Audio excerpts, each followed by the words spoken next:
you were an officer in the U.S. Army Special Forces. You conducted defensive operations and security assistance missions in Iraq and Afghanistan. So you were on the ground. What does it mean? Okay, so let's say there is this overarching policy ethos, let's call it, of courageous restraint for moral, legal, and as you say, strategic reasons. How does that translate into practice for a soldier on the ground? Well, the short answer, it's very difficult. When you're a soldier under fire, or you're a small unit leader, and your soldiers, Marines, are under fire, your instinct is to protect yourself, protect your soldiers and Marines, and it is a visceral, instinctive reaction to use every means at your disposal to protect yourself and those you're responsible for.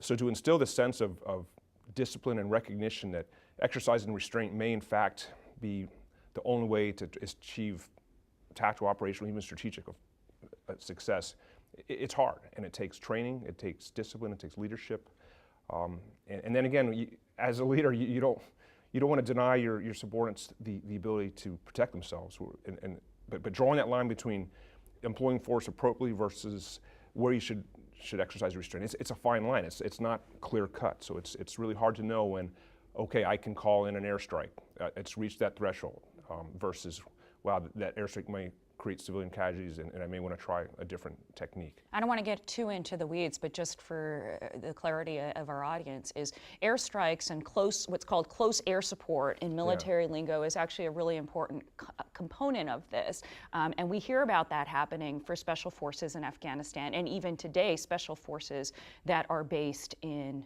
Iraq. And there aren't as many of them. But when they call in close air support, why is that tactic in particular an area where restraint needs to be considered and exercised?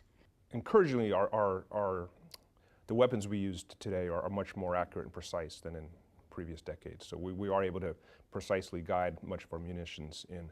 But that said, let's take, for example, if a infantry platoon is in contact in a village in Afghanistan, taking fire from a building. It's hard to know who else is in that building, and whether, if you call in an airstrike, you can maybe limit that airstrike to take down that one building, which isn't always the case. But even if you limit it to that one building, that tactical ground commander doesn't know who else is in the building. There may be a family. It's a Taliban and common insurgent tactic to occupy areas that are populated with civilians for that very reason.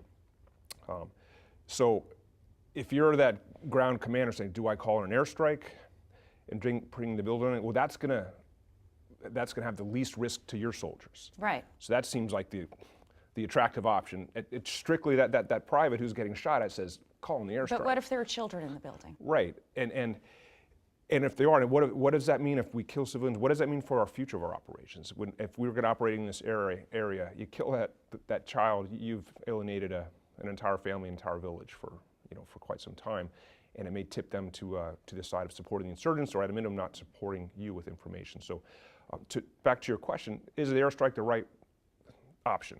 Now, another option may be, let's use direct fire weapons, and fire and maneuver to the building, where you can be a little more discriminate, where you actually have to put the insurgent in your sights and have positive identification. Probably a better way to limit civilian casualties, but puts your own forces at risk. If firing and maneuvering that situation can incur casualties of your own unit.